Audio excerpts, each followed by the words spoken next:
Bueno, vamos a Súper. arrancar. Bueno, gente, acá tengo conmigo hoy un súper invitado que es el doctor Alfredo Quiroz. Él es hematólogo y vamos a hablar de un tema bastante interesante que es la leucemia y el linfoma. Bueno, doctor, que usted se presente, que la gente conozca un poco y luego ya empezamos con nuestro tema. Gracias, antes que nada, gracias Mike por la invitación. Yo soy el doctor Alfredo Quiroz, soy hematólogo, soy actualmente el jefe del Departamento de Hematología del Instituto de Previsión Social y nada, eso. Perfecto. Bueno, doctor, la principal diferencia, leucemia, que, bueno, que nace en la médula ósea, ¿no? Y el linfoma que surge en el sistema linfático. ¿Cuál es la diferencia? ¿Cómo se detecta? Vamos a empezar por el linfoma. ¿Está bien? Bueno, es muy interesante entender un poco cómo funciona el cuerpo. Eh, Todos los elementos de la sangre que circulan, los glóbulos rojos, los glóbulos blancos y las plaquetas, los glóbulos rojos que son para transportar el oxígeno, los glóbulos blancos que sirven para la defensa del organismo y las plaquetas se originan dentro de la médula ósea. La médula ósea es lo que nosotros comúnmente los paraguayos conocemos como caracú, que es la grasita que está dentro de los huesos. Esa es la fábrica de la sangre. Ahí se produce básicamente esos tres elementos, blancos, rojos y plaquetas, y está coordinado, toda esa funcionalidad está coordinado a través de una, una célula que se llama la célula madre. Es una célula que La célula dice, madre. bueno, ahora voy a hacer glóbulos blancos, ahora voy a hacer glóbulos rojos y ahora voy a hacer plaquetas. Entonces, esto es un equilibrio. Cuando existe, por ejemplo, un proceso infeccioso dentro del organismo, una bacteria ingresa dentro del organismo, se disparan unas alertas dentro del organismo y se liberan unas sustancias. Y esas sustancias son importantes porque transmiten dentro de la célula madre originar nuevos glóbulos blancos. Es por eso que cuando hay una infección, esos glóbulos blancos aumentan y cuando se resuelve la infección, generalmente esos glóbulos blancos se normalizan. Bueno, lo mismo pasa con los glóbulos rojos, lo mismo pasa con las plaquetas. Con la Bueno, plaqueta. todo eso se organiza dentro de la médula ósea, como te dije, los blancos, los rojos y las plaquetas. Entonces, ¿qué pasa con un linfoma? Y un poco para entender. Vamos ahora a centrarnos en los glóbulos blancos. Los glóbulos blancos hay 5 tipos. Los neutrófilos, los linfocitos, los monocitos, los basófilos y eosinófilos. Nombres un poco raros, pero son 5 tipos de glóbulos blancos de las defensas. El neutrófilo es el glóbulo blanco que se encarga de atacar primerito cuando entra una sustancia extraña. Es como, yo siempre suelo decir, es como el policía que vemos en la calle. Hay un evento y viene la policía. El linfocito es una célula, un glóbulo blanco un poquito más especializado y se va en situaciones muy particulares. Entonces, el neutrófilo es lo primero que se va y después van los linfocitos y después las otras células.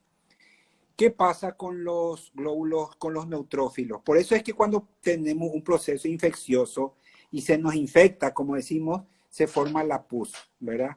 Esa pus que vemos que es blanca son glóbulos blancos que cuando se juntan y se destruyen, se acumulan y forman ese resto porque se fueron para destruir a la célula. Los linfocitos, y ahí vamos a ir para los linfomas, que es una célula que se origina en la médula ósea, en su proceso de maduración, cuando está creciendo dentro de la médula, sale de la médula ósea y recorre a través del líquido linfático y se ubican en unas estructuras denominadas ganglios. Los ganglios son unas estructuras que tenemos en todo el cuerpo donde reposan en su interior los linfocitos. Vamos a hacer una comparación. Es como si fueran pequeñas colmenas donde adentro están durmiendo pequeñas abejitas. Y esto se distribuye en todas partes del cuerpo. Tenemos en el cuello, en las axilas, alrededor del corazón, en el abdomen, en la panza. Entonces, ahí descansan los linfocitos. Están durmiendo y se diferencia otra vez, como un cuartel es. Los generales duermen en una parte, el sargento duerme en otra parte y el soldadito duerme en otra parte. Y se organizan en una estructura. Están descansando. Cuando ocurre algo dentro del organismo, así como pasó con el ejemplo anterior, el glóbulo blanco te dije que se va a atacar primero. Claro, se Y va. el linfocito también se alerta y sale. Sale, recorre, va, identifica el problema, se pelea, hace esto, aquello. Y cuando se resuelve, el linfocito vuelve otra vez y descansa en el ganglio. Okay. Entonces ese linfocito ya tiene la información de lo que le pasó. Entonces ese es un poco para entender cómo funciona el tema de las vacunas. Cuando yo me pongo una vacuna que tiene una toxina atenuada, estas células se fueron para tratar de resolverla. La resolvieron porque era en poquísima cantidad y después se quedaron con la información en el ganglio. Si a mí me viene una segunda vez ese evento, mis células ya están preparadas. Eso es un poco el efecto de las vacunas. Entonces, estos linfocitos se recuerdan de lo que le pasó y quedan ahí durmiendo. Entonces, ¿qué pasa en un linfoma? Un linfoma es un crecimiento anormal de los ganglios, de estos ganglios. Por eso es que se Cualquiera nota sea. el hinchazón de los primeros síntomas, ¿verdad, doctor? Creo que son los hinchazones, ¿verdad? Claro, entonces, y entonces vamos a ir a la historia porque hay como un pequeño detalle. Entonces, estos ganglios reciben siempre información de la célula madre, ¿verdad? Siempre reciben la información. Vayan a atacar, vayan, entró un bichito, entró una sustancia, ocurrió esto. Claro que no se hablan, pero eso es todo a través de señales, ¿verdad? De neurotransmisores, sustancias. Pero cuando ocurre un linfoma, estos ganglios no escuchan más a la médula. Dicen, no, yo no quiero escucharle más a la médula y comienzan a crecer desorganizadamente por su cuenta. Ellas se reproducen entre ellas. Es como que yo diga, yo no quiero hacerle caso más a los policías, yo me voy a quedar acá en mi casa y yo me comienzo a duplicar. Hay un Alfredo, hay dos Alfredos, tres Alfredos, cuatro, cinco. Y esta información se la transmite al otro ganglio, al otro ganglio, al otro ganglio y al otro ganglio. Los linfocitos hay de dos tipos, los linfocitos B y los linfocitos T. Los linfocitos B producen una sustancia que se llama inmunoglobulina y los linfocitos T son citotóxicos, actúan directamente sobre la célula y lo matan. Por eso es que en los linfomas hay dos grandes tipos, los linfomas que llamamos de Hodgkin y los linfomas que llamamos de no Hodgkin. No, Hodgkin es el apellido del descubridor de un crecimiento ganglionar que ocurrió en un paciente, hicieron un corte, una biopsia, y ahí encontraron que había unas células muy particulares que parecían como el ojo de un búho, y él le puso células de Red-Stenberg, ¿verdad? Y de alguna manera definió como linfoma, que viene de linfocito, oma, que viene de tumor, de Hodgkin. Entonces se terminó llamando linfoma de Hodgkin. Pero hay otros crecimientos ganglionares,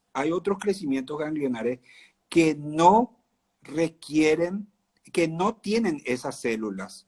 Entonces se los llamó linfoma no Hodgkin. no, Hodgkin. Es decir, es como decir linfomas veras y linfomas no veras, ¿entendés? No, veras, sí. Bueno, entonces el linfoma es un crecimiento anormal de los ganglios, se llama un crecimiento clonal, ellas mismas se van generando.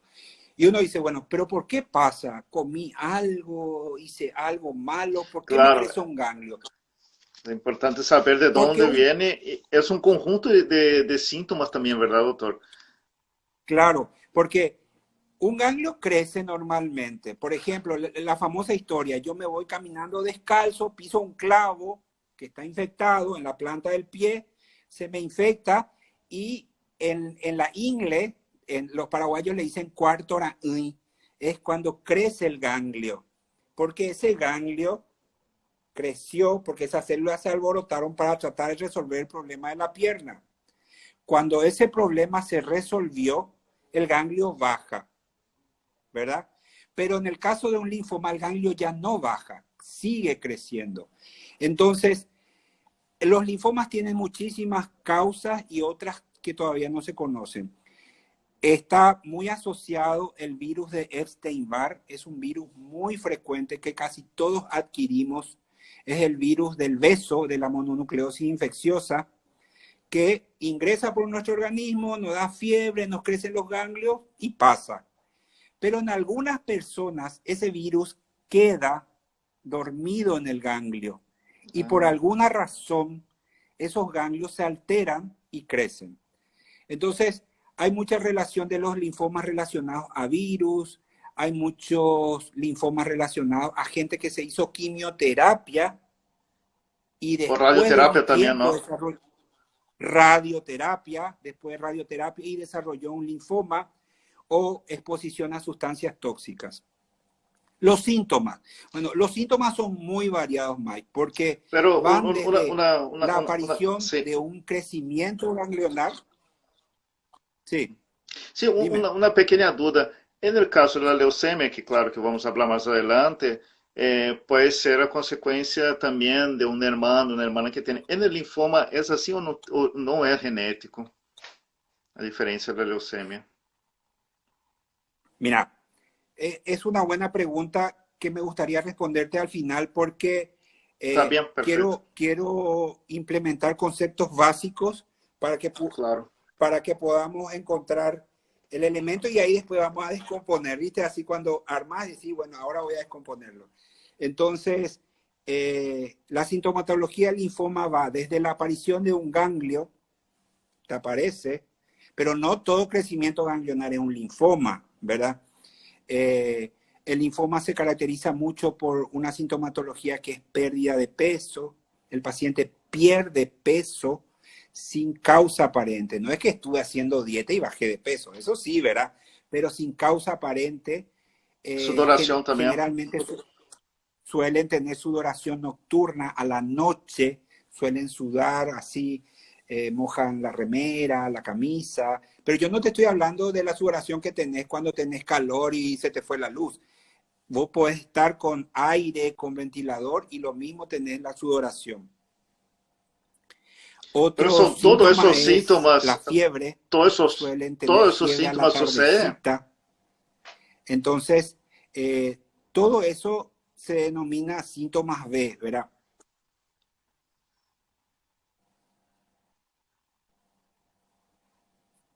Sí, sí, está ¿Me bien. decías? No, no, se me dice, si todos esos síntomas juntos, ¿verdad, doctor? Porque uno, como usted dice, no es que sudar después jugar partido para que uno no se asuste, ¿verdad? Pero todos los síntomas juntos, entonces sí componen, no, no por separado, ¿verdad? Eso es importante saber. Sí. Hay linfomas que se presentan muy estrepitosamente. Te aparece el ganglio, perdiste peso, sudoración, fiebre, así con todas. ¡Pum! Hay linfomas que son muy silenciosos, Mike. Tan silenciosos que ni te percatas. Es decir, lo descubrís en un examen rutinario, e inclusive ese tipo de linfomas no necesariamente se tienen que tratar. El mundo de los linfomas es súper amplio, porque vamos desde la posibilidad de que sea estrepitoso, con síntomas muy claros, a ser linfomas de bajo grado, que le decimos que tienen muy poca sintomatología. Se pueden manifestar con apariciones ganglionares o hay algunos linfomas que tienen manifestación en sangre, es decir, se ven en sangre unas células que están circulando y tienen características anormales, y con otros estudios como ser citometría de flujo o biología molecular se ven la diferencia. Eso es un Aí, poco el mundo del linfoma. claro, algunos se detectan, puede ser, ahí usted me va a decir la diferencia, porque algunos se detectan por mielograma, ¿no? O por una biopsia. ¿Cuándo se detecta, cuándo se tiene que hacer una biopsia? Como usted me dijo, es tan complejo, ¿no? Claro, el linfoma en general, el diagnóstico final lo hace la biopsia ganglionar a través de un estudio que es la anatomía patológica. Y esa anatomía patológica se tiene que hacer otra vez una coloración especial que se llama inmunohistoquímica. Porque yo puedo decir, él es Quirós, pero ¿quién Quirós? Alfredo, Marcos, Jorge, Claudia, Aramí. No, Quirós, no. Decime quién. Bueno, con los linfomas pasa lo mismo. Con el linfoma no Hodgkin no es suficiente saber que es un linfoma no Hodgkin. Yo tengo que saber su nombre y apellido. Y ese nombre y apellido se hace a través de unos estudios que se llaman inmunohistoquímicas con unas coloraciones especiales que te definen si es B o T. ¿Te acuerdas cuando yo te dije los linfomas Sí, son no Hodgkin, son de B y de T? Después sí. el linfoma de Hodgkin es otra historia. Y depende mucho, el linfoma se utiliza mucho una biopsia en la cadera que se llama biopsia osteomedular. Se hace una biopsia en la cadera con una aguja especial, se aspira y se saca un poco de cilindro para estadificar, porque los linfomas se tienen que estadificar con estudios de sangre, con estudios en sangre laboratoriales, con estudios en imágenes, de modo de saber su estadificación. Tomografía también, Entonces, ¿verdad? tomografía, hay un estudio mucho más sensible que la tomografía, se llama PET scan. PET viene de las abreviaciones de tomografía con emisión de positrones, que si decimos en español sería TEP, ¿verdad? Pero PET lo decimos porque está en inglés. Es una tomografía mucho más sensible que la estándar, porque se utiliza un producto radioactivo. Es decir, es muy interesante porque por ejemplo, es una célula tumoral, ¿verdad? Y esta es una célula normal. Las dos células le encanta el azúcar, le gusta. Entra dentro de la célula, el azúcar los moviliza y genera. Bueno, la célula tumoral es mucho más angurrienta, come más. Entonces, si yo pongo acá 20 puntitos de azúcar, probablemente 15 se lo va a comer y 5 se lo va a comer este. Entonces, por eso es que la persona baja de peso y demás. Le gusta el azúcar a la célula tumoral. Consume Entonces, todo. ¿qué hicieron? Sí, ¿qué hicieron los investigadores? Dijeron, si le gusta el azúcar con un producto radioactivo, de modo que cuando entra el azúcar dentro de la célula, va a poder colorearle. Es como como el caballo de Troya, más o menos. Y eso hicieron. Ponen un reactivo especial radioactivo, y las zonas donde hay linfoma se colorean mucho más intensamente que las normales. Pero ojo, una PET scan también te puede dar positivo si tenés, por ejemplo, una inflamación. Si yo tengo una amigdalitis y me hago PET scan, la inflamación también hace que la célula consuma azúcar. Ahí Entonces, hay que volver la una otra otra, hay que hacer un otro estudio. claro, no, y te dicen, para hacerte PET, tu azúcar tiene que estar bien, no tenés que tener ningún proceso inflamatorio y te evalúan. No es que te puedes ir, hoy me voy a hacer PET. Entonces el linfoma se estadifica mucho a través de análisis de sangre, análisis de imágenes, como para saber la estadificación. Eso es un poco el mundo de los linfomas. En las leucemias es un poco diferente. Antes de entrar en la leucemia, el tratamiento, usted me decía que es un mundo aparte la cuestión del trasplante de médula ósea, ¿no? Que eso yo voy a tratar en otro capítulo con otro doctor que usted me está diciendo, mira, es tan apasionante esa parte y Paraguay está muy avanzado. Você comenta un poquitito del trasplante y el trasplante de la célula madre, ¿puede ser? Ok. hablo del linfoma y leucemia. Entonces, Sí, sí, sí. terapéuticamente el linfoma, tanto el linfoma de Hodgkin como el linfoma no Hodgkin, ha avanzado terapéuticamente mucho, bastante. Yo creo que el área oncológica es una de las áreas que más ha avanzado terapéuticamente a pasos agigantados. Tanto que a veces ya no lo podemos alcanzar. Es como, son como los teléfonos celulares. Vos tenés hoy un modelo y a los 6 meses ya salió el otro y a los 6 meses ya salió el otro. Entonces, terapéuticamente hay muchos avances, pero los avances terapéuticos también implican costos elevados. Mm, Entonces, eso. eh, depende mucho del linfoma.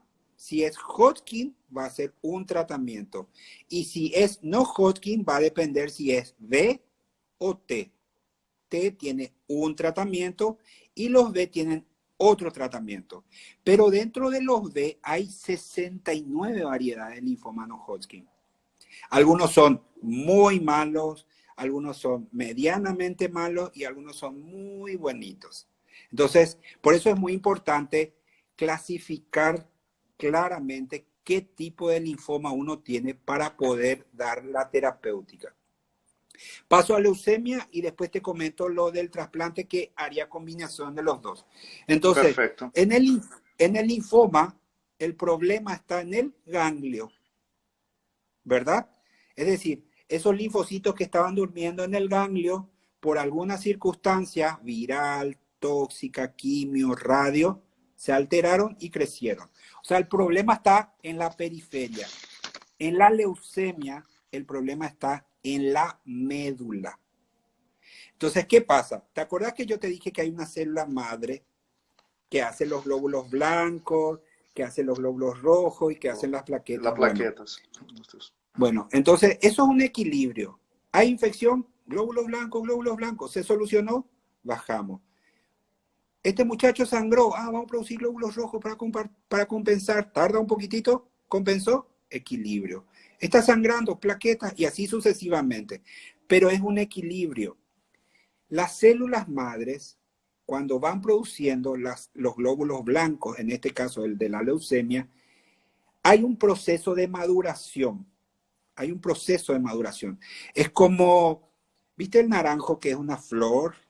Viene la abejita, poliniza, después se queda una pelotita verde, después más grande, después ya es naranjita, grande, grande, es una naranja, y cuando es una naranja madura, cae al suelo. Bueno, la célula es exactamente igual. Cuando está creciendo, es una célula que tiene una forma muy particular, es una célula inmadura. Después, en su proceso, va madurando dentro de la médula, y cuando está bien madura, sale a la sangre, ¿sí? En ese proceso de maduración hay algunas células que se eliminan, que el organismo dice, estas salieron mal, las elimino. Esta está, las elimino. Esta está, las elimino. ¿Sí? Bueno, ¿qué pasa en la leucemia? Esos procesos de eliminación de las células inmaduras que no funcionan se alteran.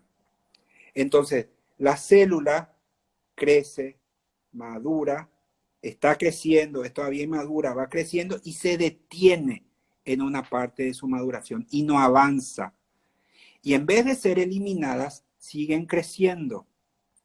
Entonces, la leucemia se trataría de células inmaduras que están dentro de la médula. ¿Me explico? Serían células que no terminaron de madurar. Entonces, ¿qué hace? Comienzan a ocupar la médula. Entonces le empujan al glóbulo rojo, le empujan a las plaquetas y los glóbulos rojos dicen, ay, yo ya no puedo crecer. Entonces la persona comienza a tener anemia. Las plaquetas, oh, yo no puedo crecer acá porque está ocupando. Entonces baja la plaqueta y la persona sangra. Los glóbulos blancos no terminan de crecer. Entonces no hay glóbulos blancos fuertes ni Por maduros. eso se Entonces habla la persona de glóbulo blanco no maduro, ¿no? Por eso se suele hablar de... exactamente. Entonces, la persona tiene glóbulos blancos inmaduros o no maduros, como diré. Entonces, la persona no tiene glóbulos blancos maduros y tiene infecciones. Entonces, la persona que tiene leucemia, que va a desarrollar una leucemia, habitualmente presenta trastornos en los glóbulos blancos, defensas alteradas, infecciones, esas células inmaduras que están en la médula pueden pasar a la sangre, ¿sí? Pasan a la sangre, circulan, y ahí es donde en un análisis sale, dice, presentan células inmaduras o presentan blastos, como le dice.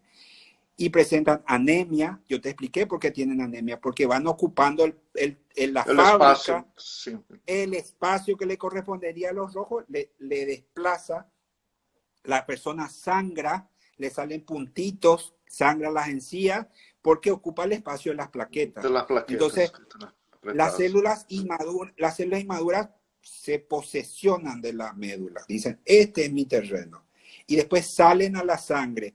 Y como son células que no funcionan para la función que tenían que cumplir, que es defender al organismo, bueno, la persona comienza a tener una falla en su sistema inmunológico y generalmente se complican por infecciones o por sangrados. Claro, En aí fin. vamos los síntomas. ¿Cuáles son los síntomas de... Son más o menos parecidos, ¿verdad? Los síntomas de... Ese es el problema. El síntoma de la leucemia. Pero Por lo que ahí te sí expliqué, tiene... imagina, Sí, por lo que te expliqué, imagínate, ¿cuál es un síntoma que puede presentar? Palidez, está mareo. pálido, mareo porque está pálido, Ujú. puede sangrar las encías, le pueden salir unos puntitos. Entonces, ¿qué pasa? Dice, uy, bajé de peso, estoy pálido. Y esto puede ocurrir en semanas, en semanas. Se hace un análisis de sangre, mira en el microscopio el médico y dice, yo acá encuentro unas células inmaduras, porque no tendrían que estar circulando en sangre. En sangre tendrían que estar circulando las células maduras, ¿sí? Entonces ahí es donde dice, acá hay células inmaduras. Entonces, ¿cómo se diagnostica una leucemia? No por sangre, hay que ir a la punción medular, eso que vos decías, hay que irse a la fábrica. A la Por eso es que fábrica. las personas que tienen leucemia se le hace una punción acá en el pecho con una agujita, en los niños se le hace en la pierna o en la cadera. Entonces, ahí nuevamente, como los linfomas, hay leucemias B, leucemias T, de las linfoblásticas, porque también hay una leucemia de los granulocitos, que sería de los neutrófilos, y son las leucemias mieloblásticas. La LLA es de los linfocitos y la LMA es de los granulocitos. Nosotros tenemos dos grandes familias de leucemias. Y las leucemias pueden ser agudas, rápidas, O o crónica. crónicas también, crónicas. Porque la palabra leucemia significa célula inmadura. Entonces voy a decir, ¿y cuál es peor, la aguda o la crónica? Indudablemente una leucemia aguda es una urgencia, una emergencia, sea linfoblástica o sea mieloblástica. La leucemia crónica, como dice su nombre, es de una presentación más lenta en el tiempo, y te puede dar mucho más tiempo de desarrollar una terapéutica. Puede ser linfoide otra vez, pero crónica, o puede ser mieloide, pero crónica. Mieloide crónica. Pero como, doctor, en la...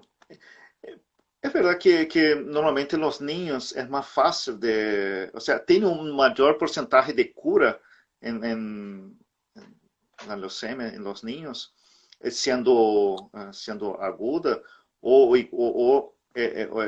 tiene un nivel de mortalidad mucho mayor. En la leucemia, Sí, la leucemia aguda tiene muchísimo mejor respuesta en el niño que en el adulto.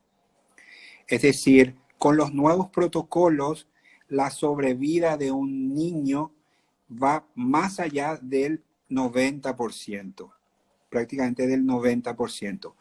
En el adulto eso se reduce notablemente a un 60%, y en el ¿eso por qué, adulto doctor? mayor, ¿Por la defensa o por qué sea? básicamente te explico por qué. Es sumamente interesante tu pregunta. Nosotros hablamos en líneas generales, así como un cuentito, te conté el linfoma, te conté la leucemia. Vamos a hablar de la leucemia. Y voy a decir, ¿y por qué se presenta la leucemia? La misma pregunta. ¿Comí algo? ¿Qué pasó? ¿Por qué? No, la leucemia ocurre porque ocurre un trastorno molecular dentro de las células. Vos sabés que en el proceso de reproducción de las células, cuando las células se están dividiendo, eso que vimos en el colegio, profase, metafase, y se dividen en dos células, porque las células de la médula se dividen todo el rato, porque son células que todo el rato ¿te acuerdas que te dije? Necesitan blanco, se dividen, necesitan rojo, se dividen, necesitan plaquetas, se dividen. Entonces, en ese proceso Están en batalla hay, constante. hay alteraciones en los cromosomas que hacen que esa división no sea la adecuada. Por eso es que al no ser adecuada, persisten esas células inmaduras. ¿Y qué pasa? Hay alteraciones cromosómicas de buen pronóstico, de pronóstico intermedio y de mal pronóstico. Te hago una pregunta. ¿Qué alteraciones cromosómicas deben tener los niños si sobreviven más? ¿Las de buen pronóstico o las de mal pronóstico? Y creo que es de mal pronóstico, ¿no? Porque tiene una Las mejor de buen respuesta. pronóstico. La de Buen buen pronóstico. pronóstico. Claro, los niños con leucemia, la gran mayoría tienen alteraciones cromosómicas de buen pronóstico. Ah, Y al ser de buen pronóstico, responden muy bien al tratamiento. Por por eso eso. hay una buena sobrevida. Y los adultos, en cambio, la gran mayoría tienen alteraciones cromosómicas de mal pronóstico o pronóstico intermedio. Esa es la Lo que diferencia del por qué. significaría, lo que significaría que yo al hacer un tratamiento no voy a tener la misma respuesta que la que tengo con un niño.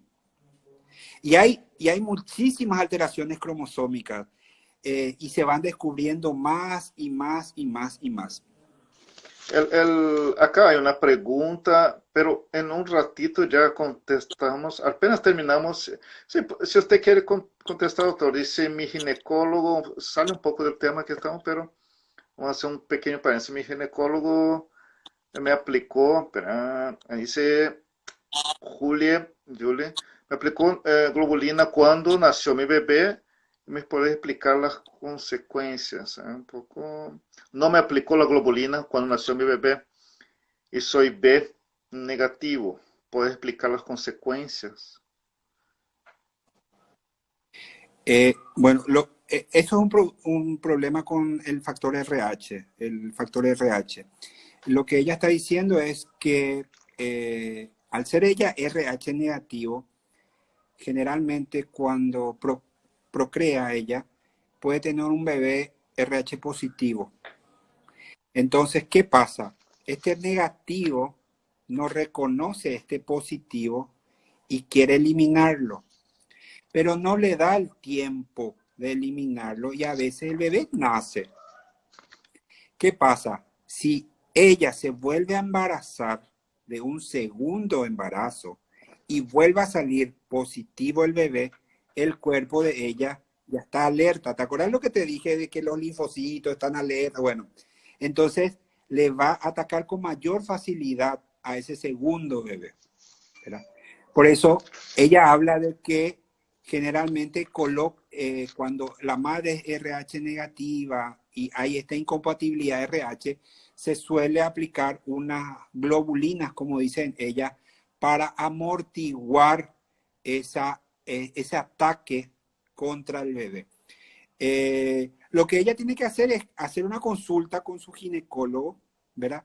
Y que le dé las instrucciones, porque yo no sé si es el del primer bebé, del segundo bebé, pero ella al ser RH negativo, con un segundo embarazo, existe la posibilidad de que el cuerpo de ella ataque más rápidamente a su bebé RH positivo por esta incompatibilidad.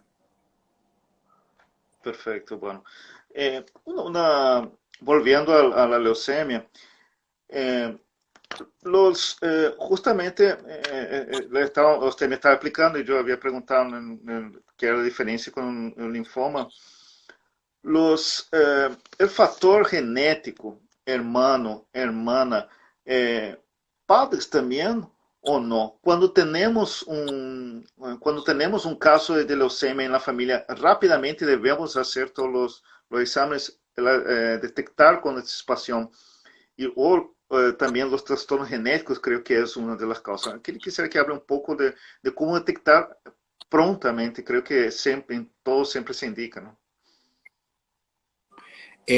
Los últimos avances con respecto a los trastornos genéticos y trastornos moleculares que te estaba hablando en las leucemias y tanto en los linfomas, porque ocurre también en los linfomas, nos abrió un mundo la Organización Mundial de la Salud en su última clasificación y nos habló de neoplasias de origen germinal. Eso significa que hay algunas personas que desde el nacimiento traen una alteración cromosómica que a futuro puede desencadenar un trastorno relacionado a la leucemia o similar. Entonces, La mayor es predisposición. una mayor predisposición, exactamente. Y se llaman trastornos neoplasias de origen germinal. Eso es lo nuevo que hoy se sabe, de que hay una serie de trastornos moleculares, cromosómicos, que te orientan a la posibilidad de una predisposición de una neoplasia linfoide o mieloide a futuro. Se habla también de una línea familiar de llevar unos genes que predisponen al desarrollo de trastornos del tejido hematopoyético. Cuando hablo de tejido hematopoyético me refiero a ganglios como médula, ¿verdad? Hay una línea de predisposición, así como lo que ocurre con el cáncer de mama. Vos sabés que hay una fuerte predisposición genética en la línea de las mujeres que tienen cáncer de mama, que pueden tener una línea familiar relacionada al cáncer de mama, tienen una tía o una hermana o una prima y así sucesivamente. Por eso es la recomendación de los controles en todas las mujeres normalmente, ¿verdad? El examen físico, pero más aún en aquellas que tienen un antecedente familiar. Eso no significa que por tener leucemia un paciente, su padre o su hermano van a desarrollar. Pues sabes que estos son trastornos genéticos que ocurren muy puntualmente.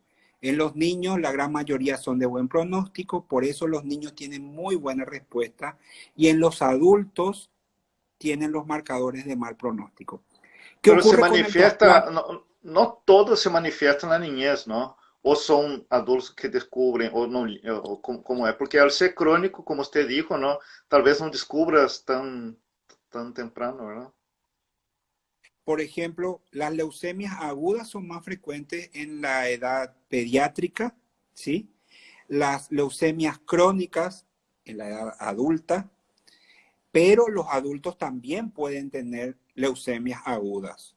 No es que es el terreno exclusivo de niños las leucemias, linfoides o Se mieloides. puede Hay manifestar en la edad adulta y te puede fulminar, o un, sea. un, un, un señor de 80 años puede tener una leucemia linfoblástica aguda, que es una leucemia Ah, muy frecuente en los niños. ¿Y quién va a tener peor pronóstico? ¿El niño claro. o el señor de 80 El años? señor mayor, claro. El señor mayor, ¿no? Porque no solamente por su edad y su comorbilidad y los factores de riesgo, sino que porque generalmente están asociados a marcadores de mal pronóstico. Sí, son más fulminantes, ¿no? También. Eh, Eh, con, re, con, respecto, sí, sí, sí. con respecto al paneo que me estabas hablando sobre el tema del trasplante de médula. Y bueno, De ¿y medio. quién se trasplanta? ¿Quién se trasplanta la médula? Bueno, la médula ósea se trasplanta en diferentes situaciones. Vamos a hablar de los linfomas. Generalmente, el trasplante hay dos tipos, pero como te dije, vos vas a tener una entrevista exclusiva de trasplante de médula, pero podemos dar un pequeño avance. Hay dos grandes tipos de trasplante. El autólogo, donde vos sos tu propio donante, y el alogénico, donde vos necesitas la médula de otra persona. El autólogo generalmente se utiliza en los linfomas, en los pacientes que hicieron un esquema de quimioterapia, no respondieron bien y hay que hacer una segunda línea. Y en esa segunda línea, cuando el linfoma desaparece, es ahí donde el paciente se tiene que hacer un trasplante autólogo. Y vos decís, ¿y por qué se pone otra vez su misma médula? ¿Acaso no es su médula el problema? No. En el No se linfoma, regenera, el ¿no? problema no era la médula, era el ganglio. Era el ganglio. Entonces, por eso es que el autólogo se utiliza muy frecuentemente en los linfomas, en los mielomas, y el alogénico de otro sí necesita un donante. Y ahí es donde entran las leucemias. Leucemias que no respondieron o leucemias que tienen mal pronóstico o pronóstico intermedio, porque vos podés tener una leucemia de mal pronóstico. Vos podés tener 18 años, te da una leucemia, te hacen los estudios moleculares y dicen que tiene marcadores de mal pronóstico, te hacen la quimio, responde, pero inmediatamente tenés que cambiarte ya tu médula. Porque por más de que hayas respondido bien al tratamiento, necesitas hacer un cambio de médula porque tenés una leucemia mal pronóstico. Significa que va a volver. Entonces cambiemos mientras estemos sin leucemia. Por eso es que en una leucemia, al diagnóstico de una leucemia, lo primero que tienen que hacer, lo primero que solicitan los médicos es hacer un estudio de histocompatibilidad, que se llama HLA, un estudio de compatibilidad del paciente para ver cómo es su compatibilidad y de los familiares, hermanos, hermanas, padre y madre. Si el niño responde bien, genial. Pero si recayera y tuviéramos que hacer una segunda línea, ya podemos ver quién de sus familiares es un donante para un probable trasplante de médula halogénico. Entonces la solución, como usted me dijo, es una solución, claro, más drástica que siempre ya buscar ahí en la médula, ya, ¿verdad? Tratar de cambiar esa médula, ¿verdad? Y como usted dijo, ¿Y o de su propio, de su propio porque otro, sí. claro, porque la leucemia el problema es la médula, ¿verdad? Pero en una leucemia que tiene buen pronóstico y respondió en primera línea, no es necesario hacer un trasplante de médula, me explico. ¿Y cuál es el Vamos tratamiento, a hacer doctor? Ahí se hace un tratamiento que puede ser largo o puede curarse rápido. ¿Cómo? El tratamiento, ahí se hace un tratamiento sin necesidad del trasplante, pero es largo ese tratamiento, ¿no? Claro, los O tratamientos de la más leucemia agresivo general, con claro, quimioterapia. claro, son quimioterapias que le llaman bloques, se hacen en periodos muy frecuentes y puede llegar a durar 2 años un tratamiento. El primer año es muy intenso, con quimioterapia, colocación de un portacat, complicaciones, y después pasan a unas pastillas vía oral que se puede extender hasta 2 años y ahí, ¿verdad? Doc, ¿cuáles son los riesgos en un trasplante de médula? ¿Y cómo está Paraguay? Usted me dijo que está bien avanzado cómo está Paraguay. Y si todo eso que usted me estaba comentando, ¿no? Ahí donde usted trabaja en el hospital, En el Instituto de Previsión Social. en el IPS, claro, ahí tiene todo disponible para, ya que es para el público, ¿no? Para asegurado. Bueno, con respecto a tu pregunta del trasplante de médula, como todo procedimiento tiene sus consecuencias probables que pueden presentar, pero lo primero que tenemos que ver es que un trasplante de médula salva vida. Es decir, cuando uno se va a someter a un trasplante, no se va a someter de onda, ¿verdad? Ah, me voy a hacer un trasplante. No, es por una Es circunstancia. la única solución. Exactamente, es porque si soy un linfoma no respondí, o si soy una leucemia no respondí, o si soy una leucemia y tengo mal pronóstico. Entonces, lo primero que tenemos que ver es que un trasplante de médula ósea salva vidas. Lo que puede ocurrir durante un trasplante son los efectos que ocurren durante un cambio de médula, que son procesos infecciosos. Por eso es que los pacientes que ingresan a una zona de trasplante de médula ingresan en una zona, en una sala especial, aislada, no tienen visitas, reciben una medicación extensa, porque todo cambia.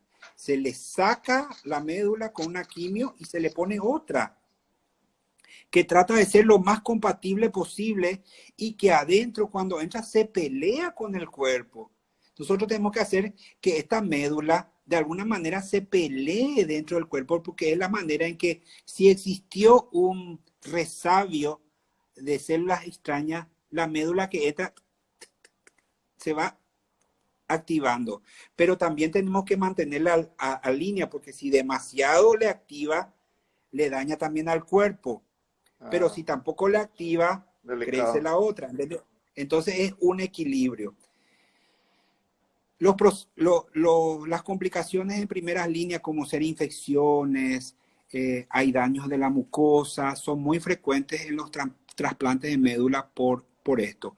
A largo plazo, como todo tratamiento quimioterápico, porque uno recibe quimioterapia y altas dosis de quimioterapia, tiene un riesgo de desarrollar neoplasia secundaria por el tratamiento quimioterápico o radioterápico que recibió.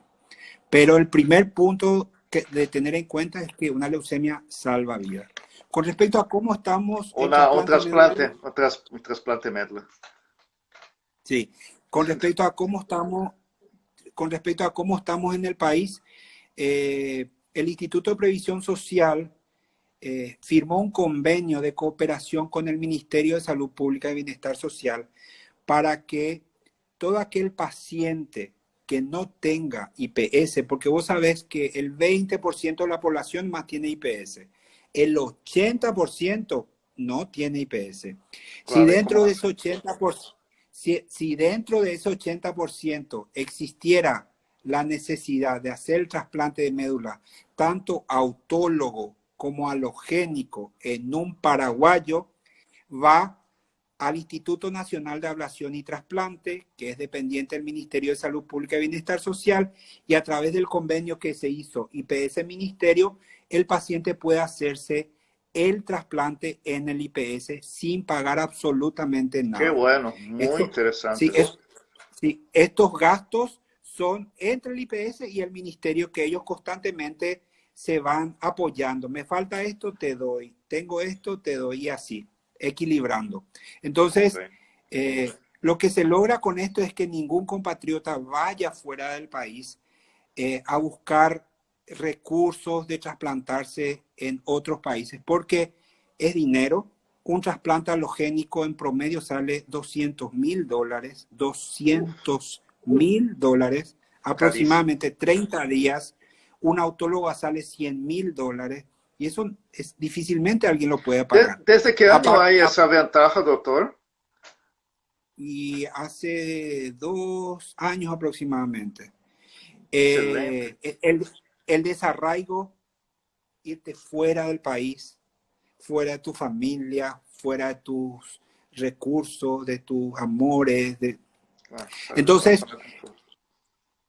sí, ¿qué pasa con Paraguay y ciertas medicaciones? Como el trasplante no se estaba activando hace un tiempo, hay algunas medicaciones que aún no estamos disponiendo para hacer los acondicionamientos de quimioterapia. No, no porque no haya interés, sino que en un tiempo se dejaron de trabajar intensamente con los trasplantes y nuevamente esto volvió a la luz con el trabajo multidisciplinario que hizo el Instituto de Previsión Social con la gente del ministerio. Los dos juntos se unieron para agarrar esfuerzos y empujar al desarrollo de esto. Entonces, aún faltan, por ejemplo, ciertas drogas de acondicionamiento para hacer el trasplante. Mismo están en el cuadro básico de IPS, pero todavía no se puede adquirirlas Son porque costosas. todavía no. Y pueden llegar a costar 20, 30 millones, 15 millones, así.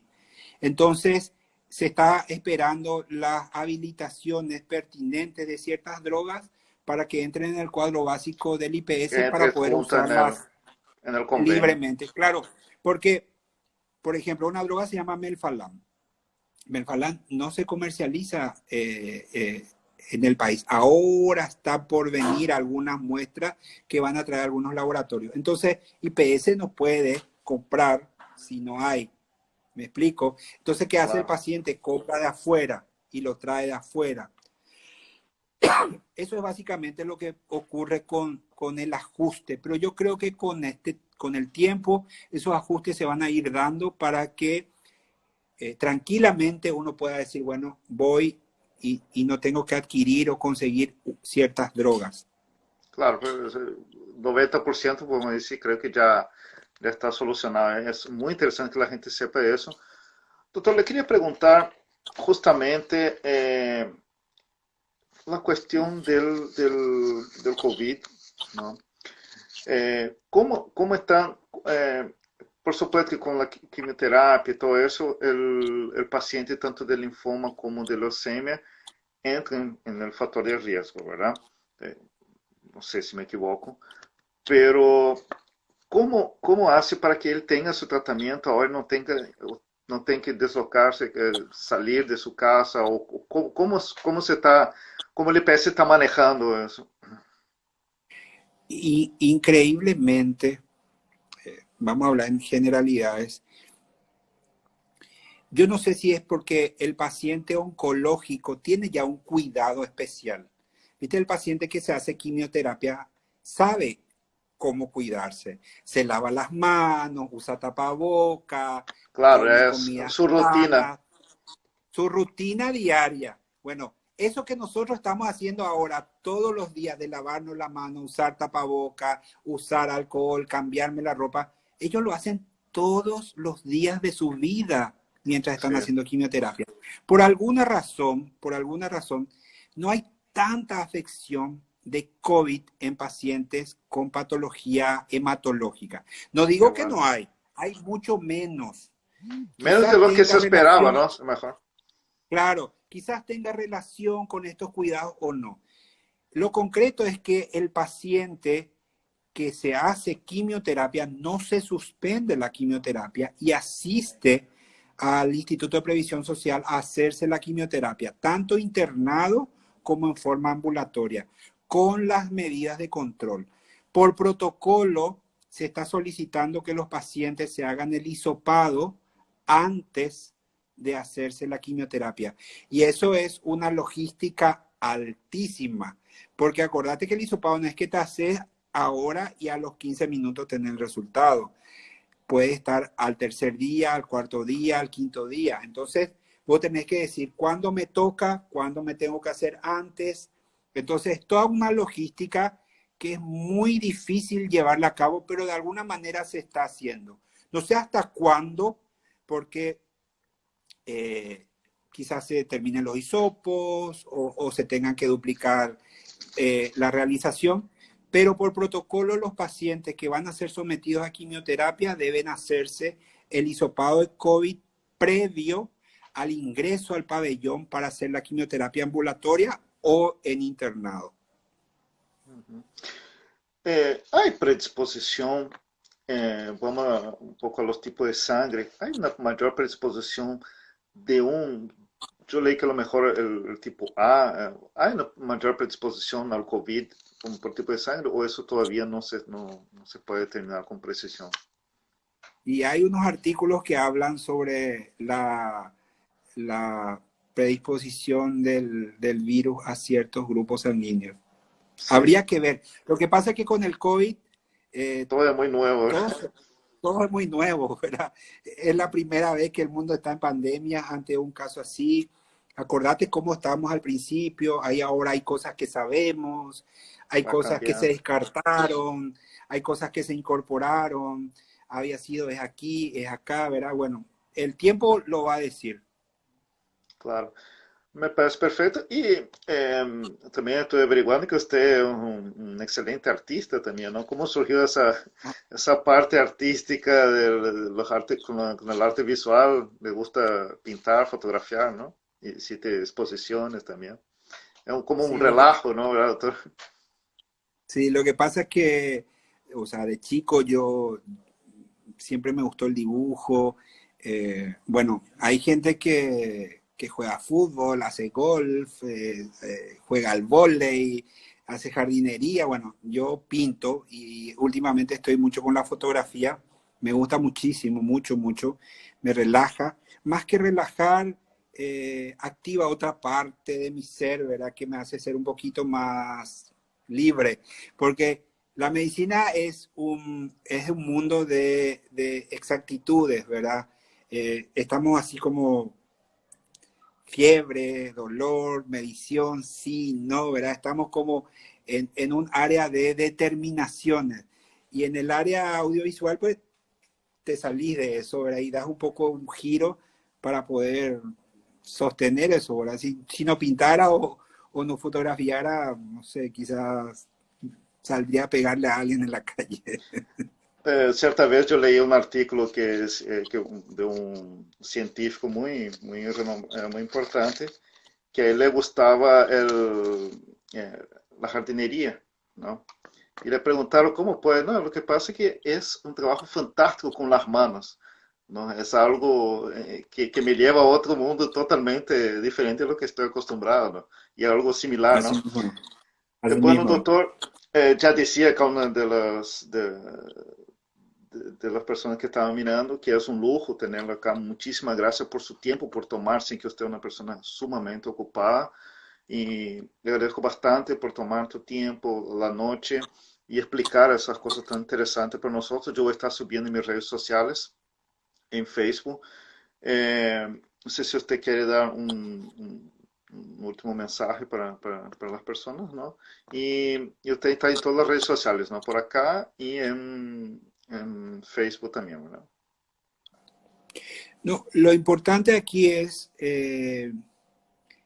hacerse chequeos habituales. Nunca está de más hacerse un chequeo general. No, no desatender los síntomas que el cuerpo nos da, ¿verdad? Ouvir, claro.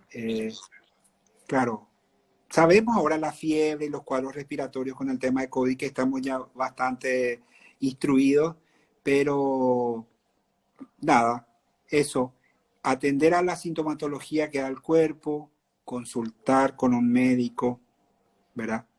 En el Ministerio de Salud Pública hay excelentes profesionales en el área de la hematología, así como en el Hospital de Clínicas, por ejemplo, y en el Instituto de Previsión Social. El INCAM, que está en Areguá, es el Centro de Tratamiento para Pacientes Oncológicos. Y lo mismo ocurre en el IPS, que tiene su área de pediatría y su área de hematología. El Hospital de Clínicas también tiene excelentes profesionales. Sea donde sea, consulte a tiempo, ¿verdad? Oriéntese, pregunte, averigüe. Perfecto. Si existe la necesidad de un trasplante. Finales. Pero, ¿sabe que tenía una última pregunta, que es una curiosidad que cuando estuve averiguando. Hay dos sociedades paraguayas de hematología, una transfusional y otra laboratorial, ¿puede ser? Sociedad Paraguaya de Hematología y Medicina Transfusional, y después está la Sociedad Paraguaya de Medicina Transfusional y Terapia Celular. La Ah, hematología tiene dos áreas. Una es la hemoterapia, que es todo lo referente a banco de sangre, todo eso que preguntó la seguidora, que preguntó sobre el factor RH, eso lleva todo el hemoterapeuta, el que se encarga del banco de sangre, transfusiones sanguíneas, que es todo un mundo. Y después está la hematología, que es benigna y maligna. Por eso hay dos sociedades. Al hay principio dos eran sectores. una, pero se separaron. La próxima semana ya aviso acá para todos los seguidores, pero también a usted, doctor, si quiere por ahí tenga un tempito para ver. Tendré ya confirmado a la doctora Romina. Ella va a estar conmigo para hablar de todo ese mundo de la transfusión, de la donación de sangre, que es tan importante y principalmente ahora en este periodo, ¿verdad? Entonces, para poder canalizar.